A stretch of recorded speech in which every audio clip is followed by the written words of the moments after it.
thank you. Now, look, what Jeff said is not strictly true. I probably won't be giving anything near an in-depth look at our digitisation projects. I will be talking a bit about them and our workflows a little bit later. But I felt that perhaps with an audience that's so diverse, from regional galleries, museums, libraries, volunteers, practitioners, curators, there wasn't much point in going into great detail about any specific things, and nor will I go into any detail about like the digitisation processes, because it would all depend on the nature of your collections, the objects in them, the resources you have for them, to digitise them, to store them, etc. So what I've done, I've actually done a little bit of a lifting to quite a top level about digitisation workflows. I will sort of like bring out some examples of the practice of those workflows that we have at the State Library. But primarily it's really looking at the principles and kind of the bigger picture about them.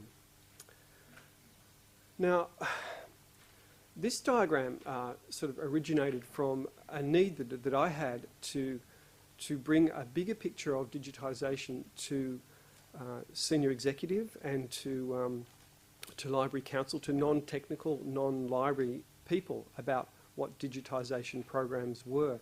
Now, the red digitisation box, I think, is what a lot of people who are not in the industry, so to speak, see how the digitisation is. That is the pushing of the button on the scanner and the camera, the storage of the file. And in that sense, you would end up very much and very quickly, and as a lot of institutions have over the time, in quite a dead end, in a backlog dead end. Now, I don't want to go on about planning. I know that Ryan did, and that Carly also talked about planning.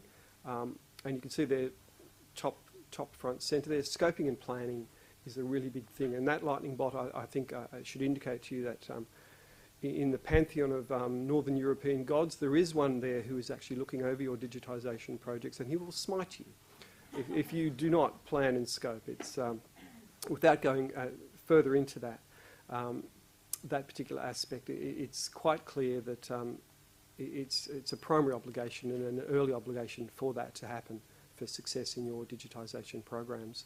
Now, it was of interest. I did, and it's something that I had almost forgotten, and Ryan mentioned the laser discs, and that the Eastman House had committed over 100,000 images to laserdisc in the early 90s.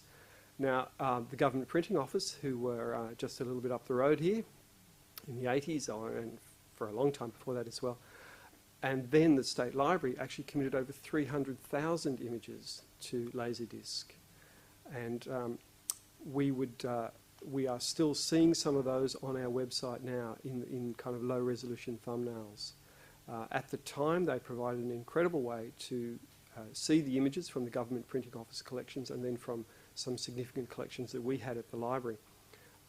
Now we try to not look at them, and we also are realising now that we have to re-digitise those images. So that's another big picture sort of point to make, is that without planning and without a view to a future, needs of the future, you can end up in dead ends. But I'd just like to say that I don't think you should stop by fear. I think you do need to make your inroads, and you do need to start somewhere. I think the difference between the 80s and now is that there is so much more information, there is so much of a theoretical groundwork done, there are so many practical examples, there is so much guidance available that was not available then, that I don't think that the dangers of setting out on your own to some extent are what they were then. I think that in a sense, as a culture and a community, you're in far better hands in your road down to digital nirvana. Now, point off this diagram here then, digitisation, okay, understood concept, but it was the pre-digitisation work and the post-digitisation work that was certainly not understood by a lot of people. And I just have a little list there on either side there of the things that constitute the pre and the post work. And this was very informative for our executive and library staff and library council members to actually get a bigger picture of digitisation as an end-to-end workflow, not as a simple technical workflow of cameras and scanners and pixels and that sort of stuff. That by no means actually gets you to where your end users want you to be with access to your collections or preservation of them either. Now, this diagram came from work I did for the digital practice guidelines that we developed for public libraries at the State Library. Now, there are equivalents of this diagram and there are equivalent sort of information sources for museums and galleries, and I would actually commend having a look at the references I have at the end of this. I think perhaps it'll be made available later. There are some links there, some very powerful places to go for when you're building up your digitisation expertise, planning and programs. This particular one here was something that started in 2005 and has been updated now with on the right-hand side with a workflow, a theoretical workflow model around acquisition and storage of digital originals. Now, there are two basic types of a digital asset that, with cultural institutions that we're looking at. One is the Turn Digital, which is part of the reformatting programs, and one is the Born Digital, which has no physical precursor. And that can include digital photographs, websites, electronic documents, PDFs, Excel spreadsheets, data sets coming out of various types of software and systems. And this is, I think, really our biggest challenge. I think digital reformatting of physical collections, certainly it has challenges and constitutes a lot of time, effort and resourcing in cultural institutions, especially those who have the bigger collections, the bigger diverse collections. But the actual management, the actual acquisition and management, storage, preservation and access to Born Digital is a really big challenge for us. This is a little bit more particular look at our on-site collection digitisation workflow at the State Library. Now, this is a little bit more in that red box of digitisation. Okay, these are the components that we actually had as our theoretical model when we began our programs of digitisation, which we're underway now. Now, at the library, we're actually creating about 30 to 40,000 very high quality master files per year, which in one sense seems like a reasonable number, but compared to the size of our collection, it's a real drop in the ocean, and it's virtually not keeping up with the amount of acquisition we do into our collection. If we just have a quick look at this one here, and this is the 12-step program, and it starts at the very beginning, and back in the planning stage of selection. Now, selection is a key thing if you have big collections. I guess even if you have smaller collections and you have very limited resources, you're also going through a selection and a prioritisation process. You don't have enough people to digitise it, you don't have enough money, equipment, you can't store it, etc. So you have to choose. So for us, selection is a very important thing, and the next slide, actually, I've got a little bit more detail about that, but we'll just go around it a little bit more in a clockwise fashion. So after selection, then we have to assess that collection and see physically what type of a collection is it, what conservation work might it need, and how do we actually want to portray that? What are our display end-use needs? Is it for exhibition? Is it for the web? Is it an album that we want to show as a page turner? Are they standalone individual images? Are they very highly detailed maps or photographs that require zooming in technology to actually show that smallest meaningful element that is in that image? Metadata, libraries are pretty good with metadata. The whole concept of catalogues and all that is very dear to our hearts, and the primacy of the catalogue is one of the basic tenets of a library. That is the inroad to the information that we are trying to make public. So metadata, in that sense, that is the descriptive metadata in catalogues, but also the administrative metadata that goes with digital asset management and the technical metadata that comes from creating a digital object are also something that we sort of becoming increasingly comfortable with as well. there's a lot of scheduling and preparing of items for digitisation. By the time things come into studios and to digitisation workstations, etc., or by the time they go out to a trusted outsourcer to digitise, there's quite an amount of preparation that has to go into that. And you'll get up to point 7, which is just digitisation. It's easy. That's a click of a button. Beyond that, you end up with increasingly larger, as time goes by, larger files from everything, all the devices. I think Ryan mentioned the 60 megapixel Hasselblads. We have 3 of those. So we are constantly struggling with the amount of data we produce from just those 3. And that's by no means the only digitisation equipment that is being used.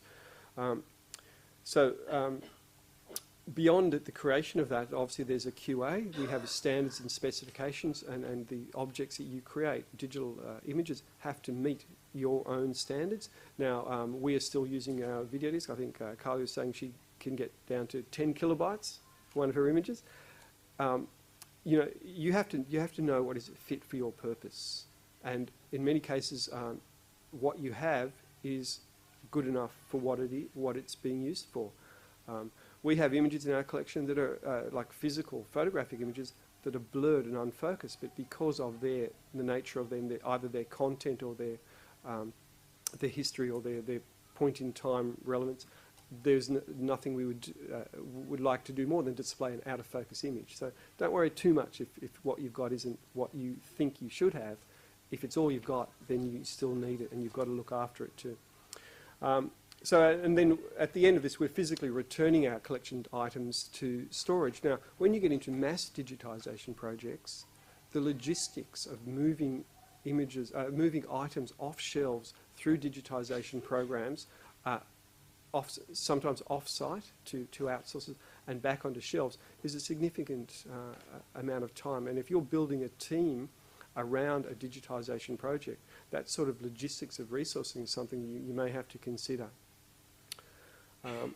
And then at the very end point of ours is actually, if we're talking about something, a digitisation program producing digital assets for access and display on the web, that validation is the critical thing. That they are linked to their catalogue record and they appear on the web in the way they should, where they would, with that metadata that has been created for them. Now, we'll just quickly look at these. This is actually our workflow system in its actuality. Every item we digitise goes through all those 12 steps in a very regimented way. And this is what the requesters of the digitisation, the approvers, the coordinators, the digitisers, the QA people, and the people who actually link the asset to it, the record, they actually have to click through this. This is a workflow that goes, it's in 2 stages. That's the pre-digitisation, that's the digitisation. To get up to point 8, work order completed. This is a true workflow system that is the manifestation of that circle that you saw before. So we actually have put this in place, and in terms of a digital asset management and administration of a large collection, a growing collection of digital assets, you do need to consider these sorts of ways of actually, I guess, documenting or actually actualising workflow. One of the topics I brought up was selection and prioritisation.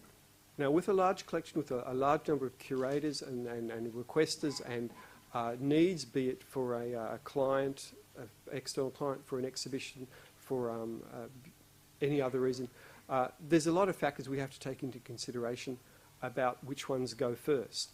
Now, the spreadsheet below is actually part of a spreadsheet that we had developed in 2010 to get some of this work up and running, get some collections ordered and ready to go for digitisation. Now, and you can't probably see it on the actual spreadsheet, but above it are the sorts of things that we consider when we're selecting a collection and putting it at the head or at the end of a digitisation queue. And simple things like demand. Is funding available for it? Is it unique? Is it high value? Is it significant? Is it at risk from physical degradation? Are these deteriorating before our very eyes, etc.? is it expensive to digitise, or is it something that can be done in an automated way at a very low cents per page, for example, as opposed to digitising glass plates, which are very costly to digitise? Does it have the right sort of metadata to support its actual display? Is the catalogue record correct for it? There's a lot of things for that. Metadata. Now, metadata is critical for the finding of a digital object. You cannot go to a set of drawers and flick through it till you find what you want. Metadata is really the only way in to these sort of digital collections that are swimming around in digital asset management systems, etc. So it is critically important. And this is just a diagram. It came from the Atlas of Living Australia, and it just shows that the metadata is not like a static thing that happens once in the life cycle of a digital object. As digital objects are used and migrated, there's many points where you interact with that metadata creation bit. There's always updates and upgrades that we need to do to our collection items as we use them, say, in exhibitions, or they go into preservation, or that more information comes to them, say from a community-generated comment about it, or additional information. So I just wanted, and also it shows that it's actually not such a linear process as you might think, digitisation. A digitisation program from start to finish. Look, having heard the second bell, I'll just skip through this. This was actually looking at some of the complexities around that red box of digitisation. So we won't really go into it. It gets very specific, but bear in mind that you have lots of different objects in different needs and different devices to digitise them, different file formats and specifications. It is something to be really well considered in your digitisation programs. So our end use, we actually at the library have a great focus on making our collection accessible, and this is our prime driver for digitisation. That not to say that it does not have a preservation benefit, not only in being able to take materials out of circulation so they're not physically more damaged, or at-risk collections can be kept in cold store, for example, or high-use collections can be, say, taken off-site and the digital surrogates used instead, freeing up valuable on-site resource spaces. So that's kind of three things that we think of that. Look, I just have a quick look with you at this is our 10-year digitisation program, proposed, so far unfunded. We're looking at developing a program, or we have developed a program, and we're awaiting a state government treasury information, perhaps in 2 weeks, about how we're going to go with this. Now, this is 52 collections. It's about 12 to 13 million images or objects. It covers all of our collection areas. It's targeting high priority. It's targeting at-risk things to begin with. It's looking at manuscripts, photographs, maps, realia, oral histories. Like, it's a complete snapshot across our collection types that we've put here initially a 3 and then a subsequent 7-year program of digitisation. Now, could I say, the blood, sweat and tears that have gone into developing the business case for this, the digitisation program, I feel very safe that I will not be smitten by lightning because of the amount of planning that has gone into that. It's taken years off my life, but collectively we keep our fingers crossed, and we're hoping for an announcement in the next couple of weeks from Treasury about the success of this. So these are the links that I was talking about, and I think perhaps as this gets distributed, you may have those, and are very good. 3 covering like National Library, State Library, and also like the Atlas of Living Australia, which is more of a museums sort of zone, fully covers a lot of great information that you'll need, and I do encourage you to have a look at those. Okay, thank you very much.